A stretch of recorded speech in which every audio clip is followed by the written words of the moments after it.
everyone, T.G.G Gaming here, and I'm sitting here with Christopher Tague. And what'd you do today?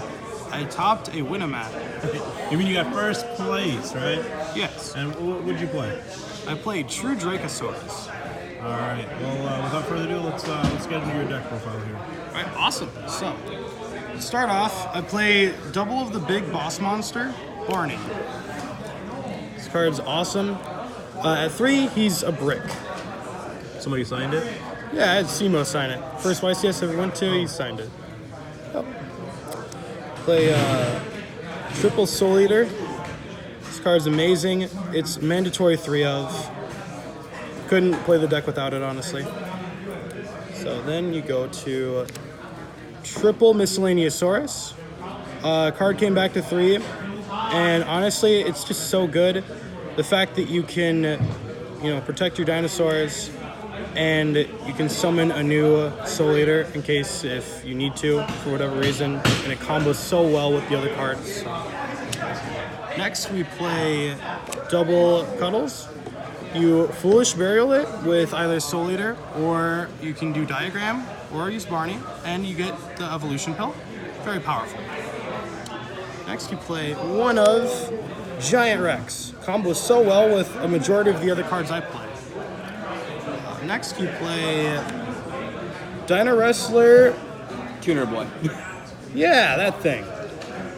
So well. Cyber Dragon if you have no monsters. And you can get access to your bigger synchros as well, so always good. You play the boy, Draco. Mr. Nipples. Mr. Nipples, as we call him at our store. What? So the story behind Mr. Nipples was a friend of ours, Hani Jahari, way back during True King Zoo format. Every time he saw it, he hated it, so he just called it Mr. Nipples. So it's been a meme for years. We love it. Just never stop calling it. Oh yeah, born a gentleman. Yeah, so I play. Also, 2 of Baby Sarasaurus. The card's awesome. Honestly, 3's a bit bricky if you don't open the right stuff, obviously. So, and again, you can just summon your level 4s. You can get your tuners, your synchros quicker. Soul Eater, also good. So that just about runs it off for the dinosaur part. So I'll scoop these up real quick and out of the way. So for the True King part of the deck, you play. You got it. You play double of True King Barastos the Fathomer. Card is awesome. Again, Round 2. you kill him with a Diagram or Barney, and you get the ability to summon out another True King. Gives you access into the big True King later on in the game. So, great card, but also can be bricky at 3, which is why he is a strict 2 of. Next, we go on to 1 fire. Honestly, I think I could bump him up to 2, because I do play more fire cards in the deck, so you could, this is a thing I might do later on. Play 1 Mary. She is good for searching out more True Kings and the Draco part of the deck as well, interestingly enough. So, and that is the True King support of the deck. So let's scoop those guys away. Play 1 Ignis. Card's great. Gets you your spell cards. Do Draco things. Draco Protection, plus there's a cheeky combo with Mr. Nipples and Yahtzee with this guy. Get access to your VFD quicker. So yeah, awesome. Search out monsters. Great. Why not? Trap cards. The most powerful of the 4, honestly. Allows you tribute summon on their turn and other cheeky things. Plus he's just the strongest one. So for the weird non-archetypal or even type cards that I play double of the Nine-Tailed Fox. Like I said, it's fire. I might want to do Fire King at maybe more, but because it's non-once per turn, blow it up and you summon tokens, you can just kind of keep going with it. Looks again, your combos a little bit easier. And not once per turn. If you really need to, you can send 2 of your monsters to the grave, or I think it says tribute, and it comes back, does piercing. So it's cool. It's only once per turn on the thing. You can do also 3 Ash Blossom and Joyous Spring. Honestly, I play a playset of it because it makes me feel safe when I know that I don't open as good and my opponent does. So, and that's the monster lineup for True Dracosaurs. So next we move on to spell cards. We will go ahead and start off with double of the Draco Phoenix. Recycle your dead Dracos. If this card dies, you always recycle itself, because once your Dracos die after that, they're just kind of dead forever. So to line off our Draco spells, play 1 Heritage. It's obviously the more stronger of the 2, but it bricks at more than 1, I found, and it's honestly just better at 1, you know, and cycle back with this one. So that's our Draco spells.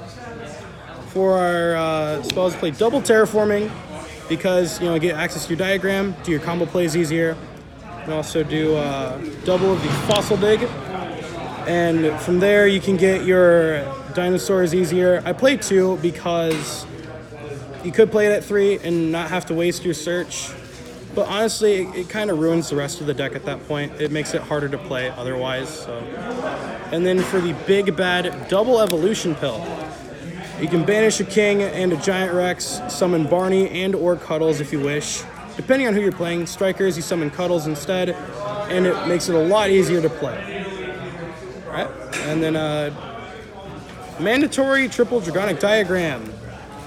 Use your True Kings and your babies a lot easier. Also, you can blow up your Fox, get 2 free tokens.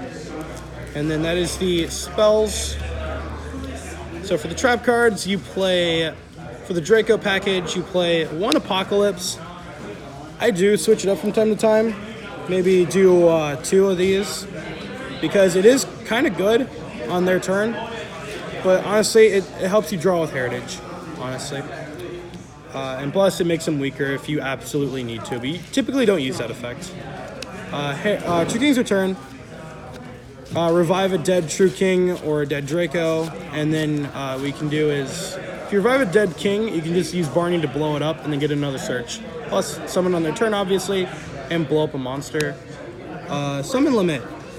Stops them from playing the game if you go first. Emptiness. Yeah, neither player can play. Yeah, so that's the main deck of the True Dracosaurs. Are there any changes you'd make for your next tournament for the main deck? Honestly, if I had to make any changes right now, I'd find a way, I guess just a way to play less cards. That's honestly my problem, is I have so many good cards, but the problem is they all need each other to work. And when they don't get each other, that's where it kind of just goes downhill. But if you do top deck your limits or any other floodgate cards you would play, it makes it a bit easier. So, extra deck cards. You play 1 Lagia, signed by Simo himself. Play 1 Abyss Dweller. Stops graveyards. Dolka, Solemn Strike twice per turn. I hate time rules. Everyone does. Yeah. You play Saint Satan. Skill drain, kind of. But you can call whatever element you want, and then it stops them from playing Ash. So if you play, if you're going up against Salamangreat players, you ditch a material, call fire against them. They can activate their fire effects in the hand or grave, because it does say in their possession, and it kind of doesn't matter what element you call almost, but it does at the same time, because if you're playing fire or someone that uses a lot of the same element, you're going to want to call that element, obviously, because if you call the wrong one, they can still get their grave and hand effects off. Very important. It also says they can't attack with the element, and it changes all monsters even after you activate it. It changes it all the same way. So, pretty good. Yeah, and then we go on to our synchro lineup. We got Trishula, rip cards out of the hand, field, grave. Dino Wrestler, Ancient Gear, Golem. Card's awesome. If you would die, you just blow up another card instead. You can, once per turn, blow up a card. And then he says no spell or traps during battle phase, or during the damage step. So, again... These are Armades. Basically, whenever he attacks, he stops spells and traps. Yeah, Ancient Gear Golem. High speed droid, Jackie Chan Barra. Attacks twice, gains attack, OTK plays. And then you play Yahtzee, like I was saying earlier. Cheeky combo with Mr. Nipples and Dryeth. You send those two to summon this guy. Dryeth summons a king. Blow this up and another card your opponent has. And you get Satan access first turn. It's pretty powerful, actually. And then my personal favorite card that I play for the Synchro lineup to end it all off is Virgil the Rockstar. Signed by Elise Davis. Rest in peace. Yeah, this card's awesome. When I first played the deck, I didn't know what to put in for the 15th extra deck card. And then I saw that this was my favorite card anyways, and I realized that you could just draw a card when he dies. So, Diagram, Ammunition, Barney Food, call him what you will. Pretty good, draws a card. And that actually saved me a game once, having this guy. It's pretty darn good. So, yeah, and then you play, for the fusions, you play the Salamangreat Violet Chimera, and also the Starving Venom. Very good cards, but they're kind of for more game 2, game 3, depending on what you're playing against. Obviously, Sight and Super Poly, they can't chain. You take their Salamangreat, Wolf, and their just any other Salamangreat card you want, and then make this guy, gains attack, cool. Playing Thunder Dragons, no Colossus. That's what you do. Send away Colossus.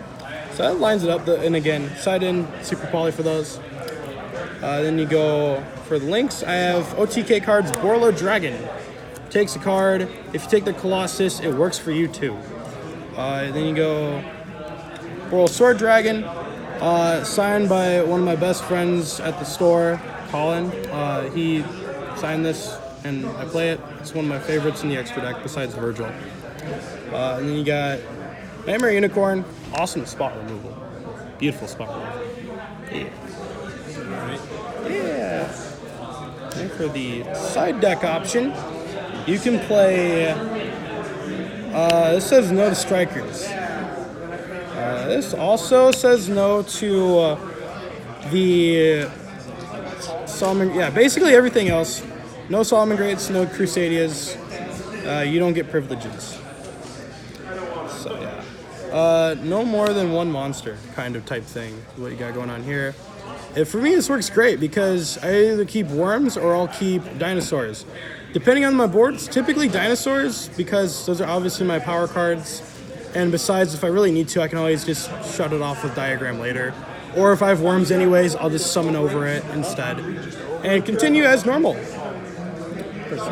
And for this, you play the Evenly Matched. That's worth it. Pretty good.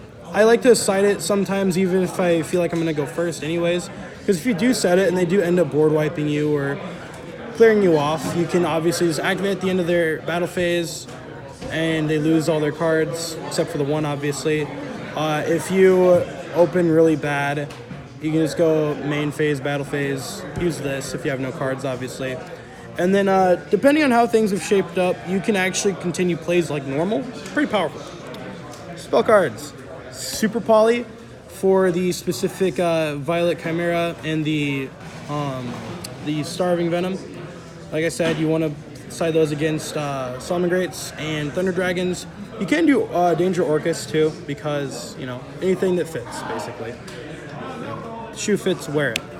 Double Twin Twister. Yeah, because I don't like Strikers. Or Mystic Mine. Yeah. Pretty powerful. You don't get monster privileges, depending on, you know, how things shape up. And funny thing, new card, love it. Love it at 3, mandatory, side it at 3 for the love of God. Always side at 3. Because whenever they summon an effect monster during the main phase or the battle phase, you get life points equal to the attack. So what you do is you chain it to something where they're required to summon. They go Evolution Pill, they do their cost, you chain this, you now gain 3,500 attack. They say time of the round because it's time of the round. You're basically sitting with 15,000 life points by the end of the game. So even if they do find a way to OTK you, they have to OTK you twice, basically, depending on how things shape up. Don't chain it to their first play. It's because if you end up not gaining life points off of her, you end up cutting yourself in half at the end phase. So very important that you make sure you gain, because obviously if you cut yourself down to half, they call time of the round, and you're at half, lose the round. All right, man. That was a pretty good deck profile. Yeah, thank you. Last but not least, any shout-outs? Yes. So for our locals, I'd like to give personal shout-outs to my best friends Colin, Andre, or as we call him, Beerus, and then we have his twin brother Alex, or as I call him, Champa. And also just shout out to everyone at my locals. Shout out to just honestly everyone at locals. The staff are great. And also shout out to Simo and Elise Davis for signing my cards. Greatly appreciative of that. All right, man. Well, good job again, and hopefully we'll be seeing you in more of these deck profiles in the future. Yeah.